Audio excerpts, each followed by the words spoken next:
देखिए, जो भी हम अभी तक पढ़ते आ रहे हैं साइंस एंड टेक में, चाहे इंटरनेट ऑफ थिंग्स देखिए या आपने आपने फ़ोन यूज करते हो, आजकल एआई पे बेस्ड स्वचालित गाड़ियां आने लगी हैं। सब कुछ क्या आने लगा है, ऑटोनॉमस का ज़माना आ रहा है। और ये किस पे आधारित है? चिप्स पे आधारित है। चिप्स किसके द्वारा निर्मित होता है? सेमीकंडक्टर के द्वारा। सेमीकंडक्टर अपने आप में काफ़ी इंपॉर्टेंट टॉपिक है। और पिछले दिनों यदि सितंबर 2024 में देखोगे तो ये जो है सानंद डिस्ट्रिक्ट है, अहमदाबाद डिस्ट्रिक्ट में एक सानंद जगह है, ठीक है। वहाँ पे एक यूनिट की स्थापना करी गई जो कि सेमी कंडक्टर का निर्माण करेगा 3300 करोड़ रुपया के इन्वेस्टमेंट के साथ, ठीक है, जिसकी कैपेसिटी डेली जो है 60 लाख चिप्स का निर्माण कर सकते हैं। ये चिप्स खाने वाला चिप्स नहीं है, कंप्यूटर का चिप्स है, ठीक है। आपको पता है कि सिलिकॉन, जर्मेनियम और गैलियम जैसे, गैलियम तो यौगिक हो गया, लेकिन इसमें शुद्ध एलिमेंट से जैसे सिलिकॉन और गैलियम, जर्मेनियम से भी इसका निर्माण होता है और यौगिकों से भी इसका निर्माण होता है चिप्स का, ठीक है। इसके साथ धोलेरा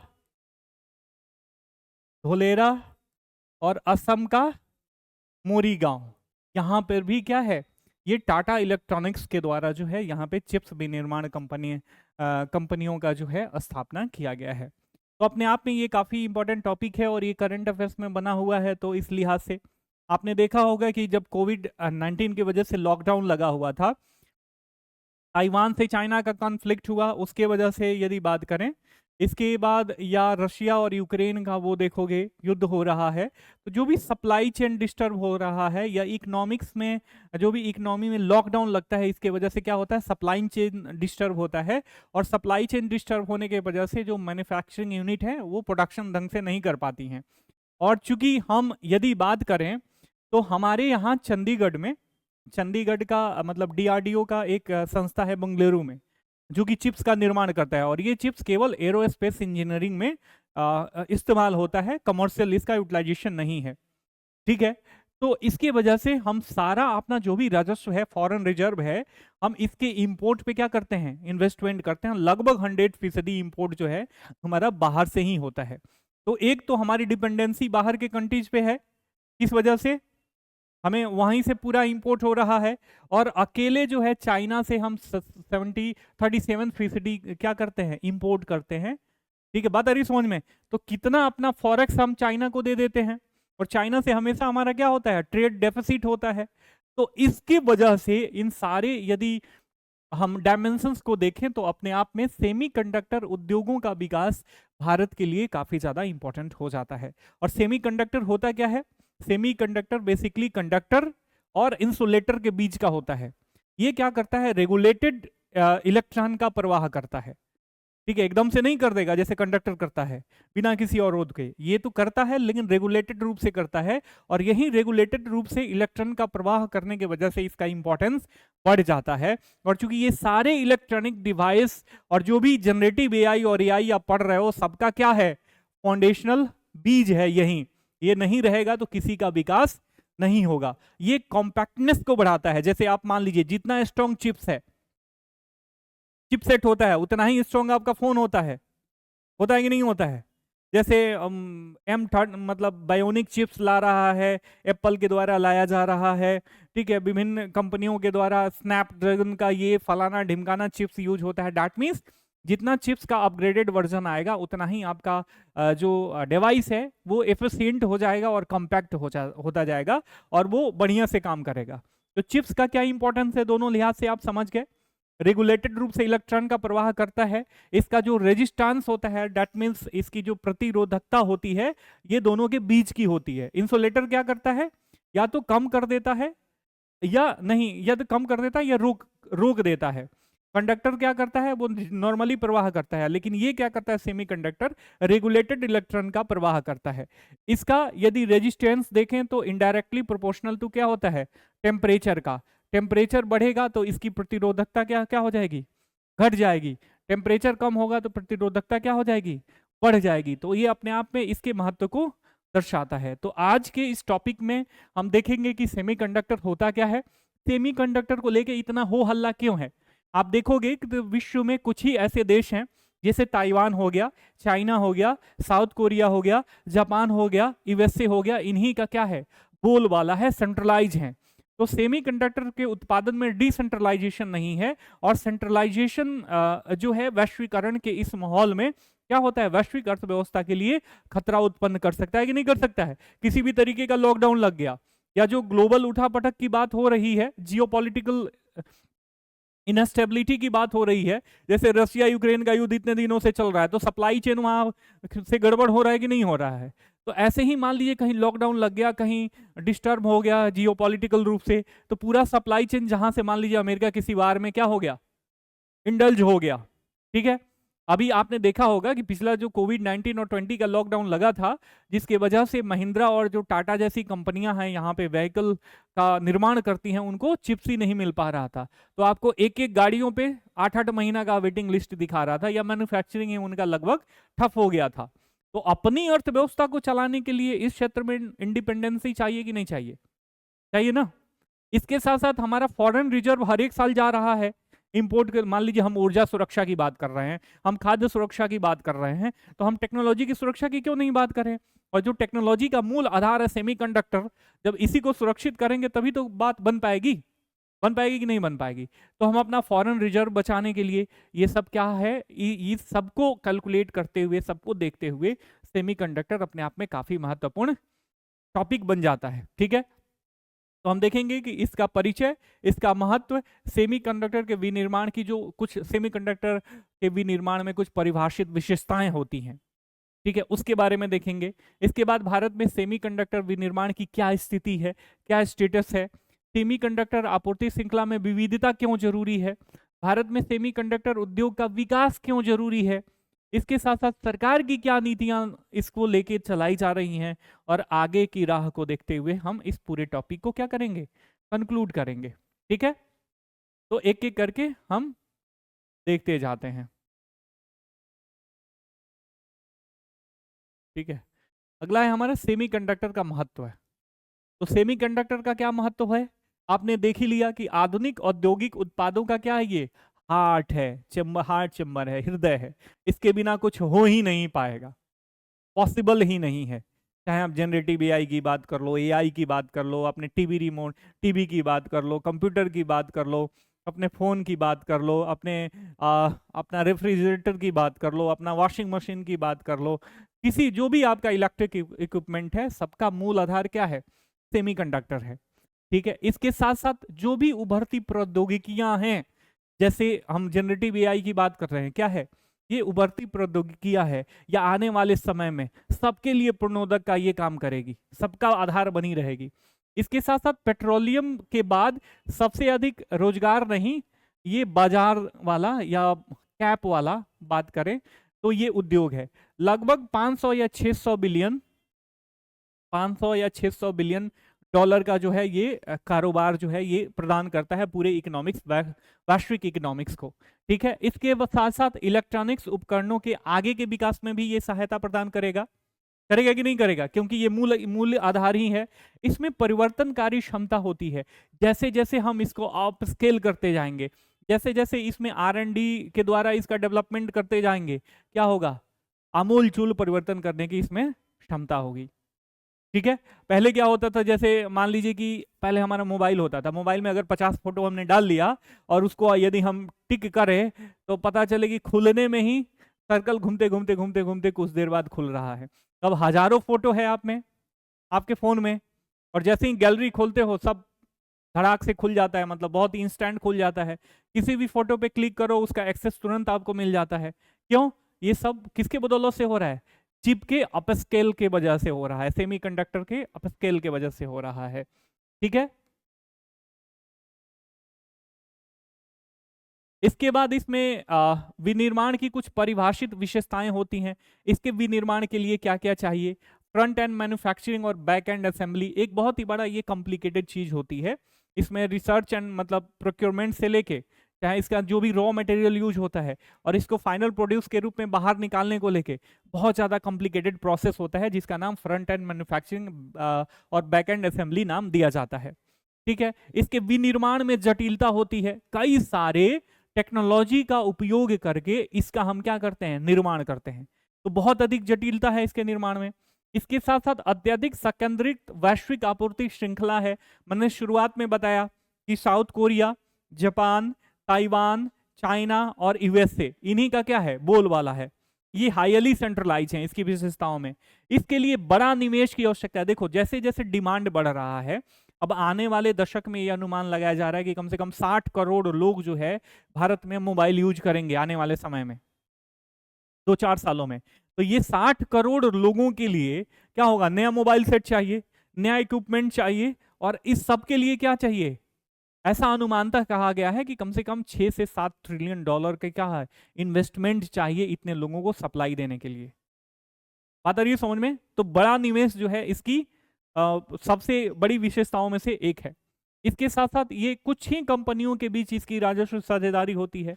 जैसे देशों में ये सेंट्रलाइज है, वैसे बड़ी बड़ी कंपनियों में भी ये सेंट्रलाइज है। वहीं कंपनियां इसमें इन्वेस्टमेंट कर सकती हैं जिसकी कैप पावर जो है क्या है, वो ज्यादा है। जैसे अंबानी चाहें तो वो कर सकते हैं, अडानी चाहें तो कर सकते हैं, कर सकते हैं ना। तो ये बात है इस सेमीकंडक्टर विनिर्माण की कुछ विशेषताओं में। ठीक है, फिर आगे देख लेते हैं हम। अगला है इसमें भारत में सेमीकंडक्टर के विनिर्माण की स्थिति क्या है। अभी रिसर्च एंड डेवलपमेंट की ही बात चल रही है इसमें। ठीक है, मैंने बताया कि बंगलुरु और चंडीगढ़ में, तो बंगलुरु में एक डीआरडीओ का वो है, एक इकाई है जो सेमीकंडक्टर का निर्माण करती है। चंडीगढ़ में है। तो ये केवल किस लेवल पे करते हैं, रिसर्च एंड डेवलपमेंट लेवल पे, और वो भी एरोस्पेस वगैरह पे या रक्षा के क्षेत्र के लिए ही उसका उपयोग करते हैं। कॉमर्शियल उपयोग के लिए वो निर्माण विनिर्माण नहीं करते हैं। ठीक है, और निर्माण सुविधाएं, रणनीतिक सेमीकंडक्टर, वही बात मैं जो कह रहा हूं कि रणनीतिक सेमीकंडक्टर के विकास तक ही क्या है, इंडिया में अभी सीमित है, कमर्शियल विकास उसका नहीं हो पा रहा है। विविधता क्यों जरूरी है?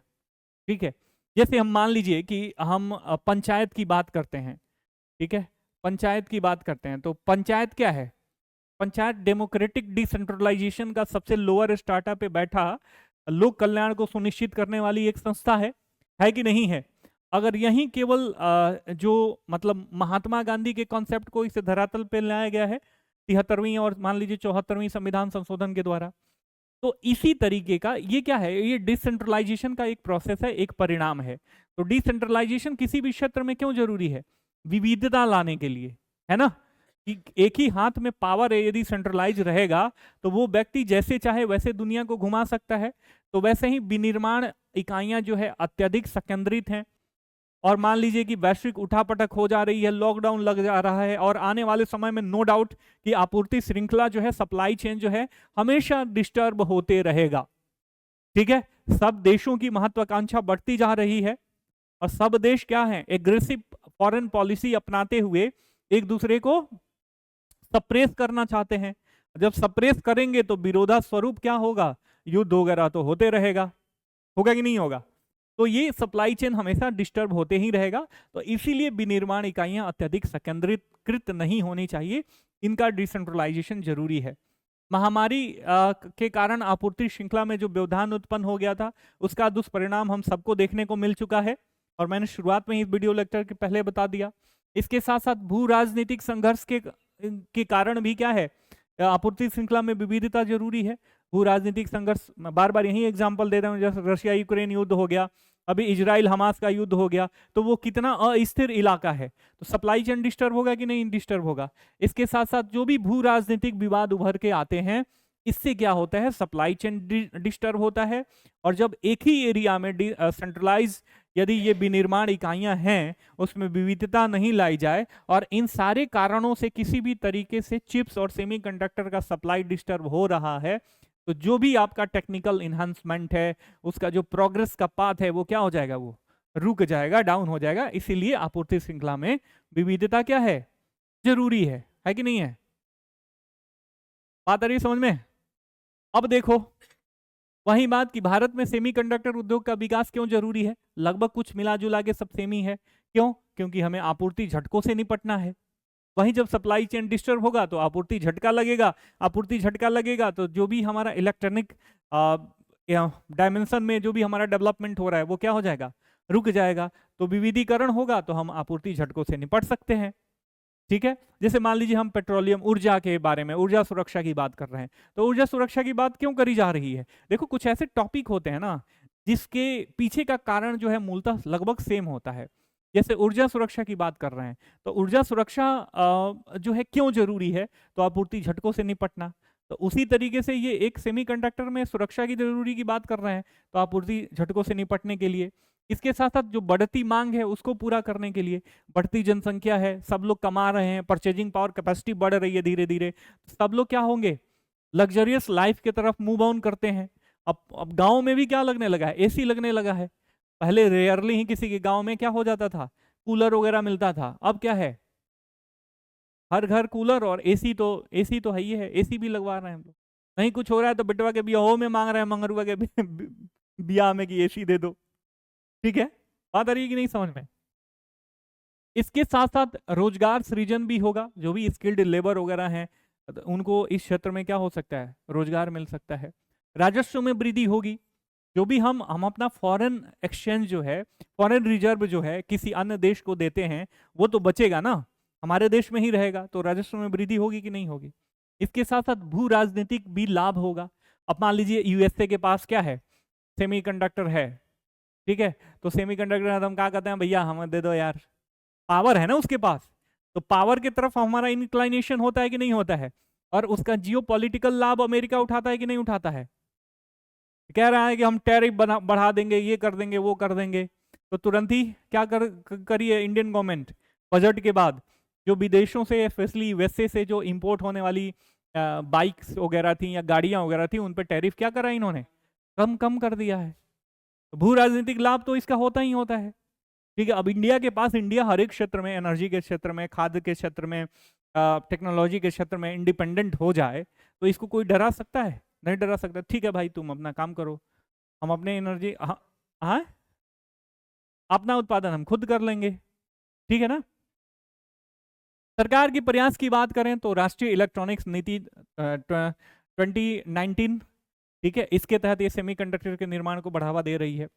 सेमीकॉन इंडिया कार्यक्रम के तहत इसके निर्माण को बढ़ावा दिया जा रहा है। भारत में सेमीकंडक्टर फैब्स की स्थापना, फैब्स स्टैंड फॉर फैब्रिकेशन, जो सेमीकंडक्टर का फैब्रिकेशन होता है विनिर्माण के दौरान, वो है, वो इकाई स्टैब्लिश करने की बात हो रही है। इसमें यदि सेमीकंडक्टर के उसमें देखें, सेक्टर में देखें, तो इसमें 100% एफडीआई क्या है, अलाउ है सरकार के द्वारा कि आप 100% एफडीआई इसमें कर सकते हैं। ठीक है, तो ये सरकार के प्रयास हो गए।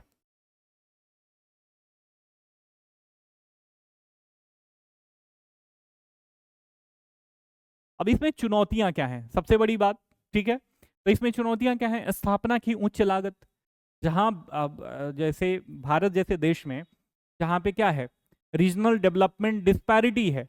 जैसे बिहार की बात करें, तो बिहार में हम क्या करेंगे, आईटी सेक्टर में हम बहुत ज्यादा बूस्ट कर सकते हैं।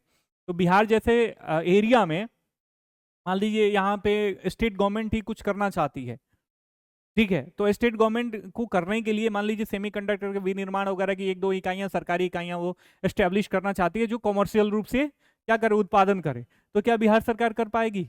नहीं। यहाँ पे लोक कल्याणकारी योजनाओं की प्रतिपूर्ति के लिए जो राशि चाहिए, वही राशि सरकार के पास नहीं है। ठीक है, जो बेसिक आधारिक और संरचना का विकास होता है उसके लिए ही राशि नहीं है, तो वो कहां से कर पाएगी? नहीं कर पाएगी। क्यों? स्थापना की उच्च लागत की वजह से। इसके साथ साथ जो ब्यूरोक्रेसी की असक्षमताएं हैं, इसके राह में रोड़ा बन के आ रहे हैं सामने। ठीक है, हर एक तरीके की असक्षमता, मान लीजिए एक रेड टेपिज्म भी हो गया, सही समय पे सही निर्णय न लेने की क्षमता हो गया।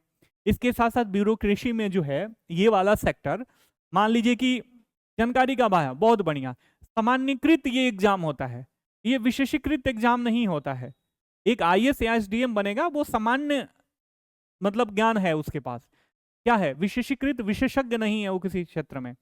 तो इसके जो टेक्निकल टर्म्स हैं, इसके जो टेक्निकल रिक्वायरमेंट्स हैं, वो क्या करेगा, वो समझ ही नहीं कर पाएगा।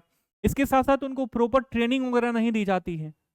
अब बिहार सरकार अपने एसडीएम को कैसे, अब देखो अभी जैसे 70वीं बीपीएससी का एग्जाम आया हुआ है, तो अभी भी बहुत सारे बच्चे मैनूवर कर रहे हैं, इधर उधर मार्केट में घूम रहे हैं कि सर हमें आंसर राइटिंग में लेना है, हमें क्लास में लेना है, एग्जाम मतलब एडमिशन लेना है, कैसे करा रहे हैं, क्या कर रहे हैं। हम पूछते हैं कि क्या कर रहे हो, तो सर अभी गांव में थे। अगर मान लो इसमें जैसे 2000 सीट है, ठीक है, 2000 सीटों में से जैसे बीपीएससी का अभी जो डाउनग्रेड कर दिया है अपना स्टैंडर्ड, इसमें 2000 सीटों में से भी 1000 बकलोलों का हो जा रहा है। मान लीजिए कि जैसे प्री का लेवल था वैसे ही मेंस का लेवल कर दिया कि मौलिक अधिकार क्या होते हैं, कितने प्रकार के होते हैं, इसको लिखो। डीपीएसपी कितने प्रकार के होते हैं, इसको लिखो। रटन विद्या है, मार देगा सब। अब मान लीजिए उस लेवल का कोई आ ही नहीं गया, कटअप तो निर्धारित नहीं है कि इतना कटअप है, आगे है कि 33% चाहिए ही नहीं है ना।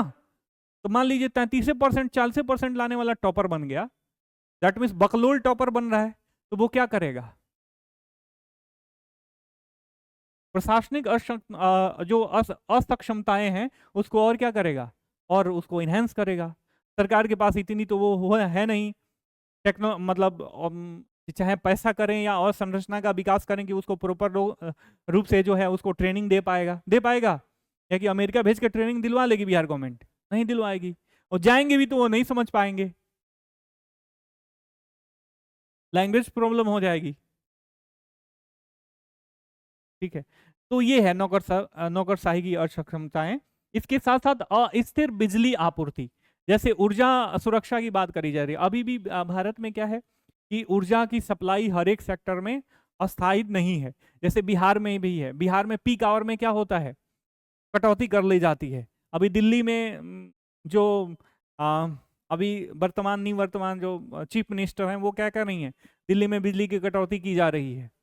कट दिल्ली में भी कटता है बिजली, पीक आवर में दिल्ली में भी कट जाती है बिजली, 1-2 घंटा काट लेता है सब गर्मी के दिनों में। यहाँ पे डिमांड अधिक होती है। इसके साथ साथ अपनी तकनीकी बाधाएं हैं बहुत सारी। एजुकेशन लेवल पे यदि तकनीकी और संरचनात्मक खामियों को मिला लिया जाए तो स्किल्ड लेबर की यहाँ पे क्या है, कमी है। बिहार में कितने लोग इसके बारे में पढ़ते हैं, पढ़ाते हैं, हाँ नहीं है। ठीक है, आईआईटी पटना में कितने लोग आना, या आईआईटी पटना कितने लोगों को प्लेसमेंट देता है, नहीं देता है। एनआईटी पटना कितने लोगों को प्लेसमेंट देता है, नहीं देता है। सब ये लोअर ग्रेड की क्या है, संस्थाएं हैं बिहार में। तो ये क्या है, एक संरचनात्मक खामियां हैं, और इस संरचनात्मक खामियों की वजह से तकनीकी बाधाएं जो हैं उत्पन्न होती हैं, और ये सारी चीजें भारत में सेमीकंडक्टर उद्योग के समक्ष चुनौतियां पैदा करती हैं। यदि इन चुनौतियों से निपटने के लिए सरकार नए तरीके की योजनाएं लाए, जागरूकता फैलाए, एजुकेशन का इन्हेंसमेंट करे, ट्रेंड टीचर, जैसे बीपीएससी के टीचर अभी जा रहे हैं, तो बीपीएससी के टीचर में 100 में जो है आपको मतलब 20 ही ऐसे होंगे जो वो टैलेंटेड मिलेंगे, नहीं तो सब क्या है, 80 लोग वही हैं जो आप समझ रहे हैं और जो मैं समझाने की कोशिश कर रहा हूँ। ये लोग कहाँ पढ़ाएगा, रील बनाएगा, ठीक है, ब्याह में वो अपने वेलकम पट्टी पे लिखवाएगा बीपीएससी टीचर, बाइक के आगे जो वाइजर होता है उस पर लिखवाएगा बीपीएससी टीचर, कुछ दिन के बाद मथुए पर टैटू गुदवा लेगा बीपीएससी टीचर।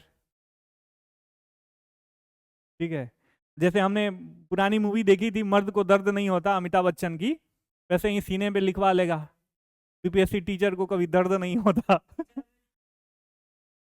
हाँ?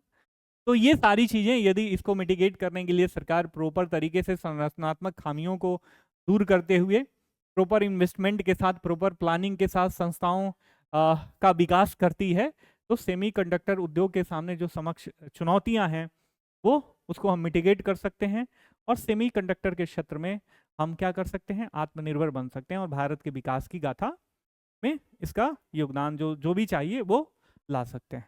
तो बात आ गई समझ में, ओवरऑल यही सारी चीजें होती हैं, बाकी डेटा याद करना होता है। कोर कॉन्सेप्ट जो है आप समझ गए तो मान लीजिए आप सब कुछ समझ गए, लिख लीजिए।